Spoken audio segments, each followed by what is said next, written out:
ከዘመናት በፊት ታላላቅ ውቅያኖሶች ሳይቀር በስሟ ነበር የሚጠሩት። በታሪክ አጋጣሚ በተሸረበባት ሴራ ግን በባለቤትነት የያዘቻቸው የባህር በሮች ከቅፏ ወጡ። ከባህር ጠረፍ ስትገለልም በኢኮኖሚና በስልታዊ አቅሟ ላይ ከባድ ሰንሰለት ታሰረ።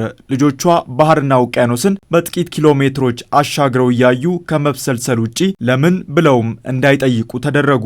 ዛሬ የኛ የሆነውን ቀይ ባህር መልሶ ለመጠየቅ የሚሰጋ የሚጠራጠር ትውልድ መፈጠሩ የስነ ልቦና ስብራት አካል ነው። አንችልም ብሎ ነው የሚያስበው።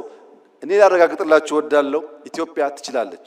በእርግጥም ከ130 ሚሊዮን በላይ ሕዝብ ያላት ታላቅ ሀገር ከባህር ተገልላ እንድትቀጥል የተደረገችበትን የሴራ ቋጠሮ ሳይፈቱ ለቀጣዩ ትውልድ ማስተላለፍ የትውልድ ስብራት ነው። ይህ ጥያቄ የባህር ጠረፍ የማግኘት ብቻ ሳይሆን የሀገሪቱን ሁለንተናዊ ማንሰራራትና የረጅም ጊዜ ህልውና የማረጋገጫ ቁልፍ እርምጃ ነው። የባህር በር ማግኘት የኢትዮጵያን የብሔራዊ ደህንነት ስጋቶች ከማቃለል ባለፈ አገሪቱ በአፍሪካ ደረጃ መጫወት የሚገባትን የአመራር ሚና እንድትጎናጸፍ ያደርጋታል። በተለይም ከቀጠናዊ ውህደትና ከኢኮኖሚያዊ ትብብር አንጻር ሲታይ ከጎረቤት አገሮች ጋር በጋራ የንግድና የሎጂስቲክ መዋቅር ለመፍጠር ሰፊ እድል ይከፍታል። ይህች ሀገር ስትመሰረት እንግዲህ ከዚህ በፊት የነበሩት መሪዎችም ይህንን እንደ ዋና አጀንዳ አድርገው ይዘው ስለነበረ ይህን መመለስ በሁሉም የኢትዮጵያ ሕዝብ ልብ ስላለ ቢሳካ ለሀገሪቱም ሪሊ የጄኔሬሽን ጥያቄ መልስ ነው።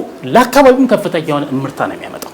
ዓለም አቀፍ ባለሀብቶች ወደ ሀገር ውስጥ ገብተው ትልልቅ የምርት ማዕከላትን እንዲገነቡ ከሚያደርጓቸው ዋና ዋና ምክንያቶች አንዱ ምርቶቻቸውን በፍጥነትና በዝቅተኛ ወጪ ወደ ውጭ ገበያ ማጓጓዝ መቻላቸው ነው። የሎጂስቲክስ ወጪን በከፍተኛ ሁኔታ መቀነስ የሚቻለው ደግሞ አስተማማኝ ቀጠናዊ የባህር ትስስር ወይም የባህር በር ባለቤትነት ሲኖር ብቻ ነው። ይህ ደግሞ አጠቃላይ ኢኮኖሚያዊ ማንሰራራትን ያፋጥናል። ኢትዮጵያ የባህር በር አግኝታ እኔ ካልተለቦክ ማን ነው የሚለወጠው? ሀገራችን እኮ ታግታለች። የምንሰራው ስራ ኢኮኖሚ በለው ማህበራዊ ፖለቲካዊ የምንሰራው ስራ ከተለያዩ ዓለም አቀፍ ሀገራት ጋር ለመገናኘት የባህር በር ያስፈልገናል። የሀገራችን ኢንቨስተሮችም የውጭ ኢንቨስተሮችም ኢትዮጵያ ላይ ኢንቨስት ለማድረግ ትራንስፖርት ያስፈልጋቸዋል። እስከ መቼ ነው ለጅቡቲ ቢሊየንስ ዶላር እየከፈልን የምንቀጥለው? ከጅቡቲ ጋር ይበለው እንጂ የሆነ ነገር ችግር ውስጥ ምንገባ ከባህር ወጣ ሰራ ምን ነው። ስለዚህ ኢትዮጵያ የባህር በር አለ። በጣም የሚያሳዝንህ ጠንካራ የባህር ኃይል አለን፣ ግን መሬት ላይ ነው ያለው። ይሄም ማያውም ትውልድ እንዴት ይፈጠራል? እናም የኢትዮጵያ የባህር በር ጥያቄ የህልውና፣ የሰላም፣ የልማትና የጋራ ተጠቃሚነት ጉዳይ መሆኑን ማወቅ የተገባ እንደሆነ ባለሙያዎች አንስተዋል። ለሀገሪቱ የኢኮኖሚ ነጻነትና ቀጠናዊ መረጋጋት ሲባልም በሰላማዊ ውይይት፣ በጋራ ተጠቃሚነትና በህግ ማዕቀፍ ሊፈታ የሚገባው የዘመኑ ታሪካዊ ኃላፊነት ነው። ያለነው ዛሬ ነው።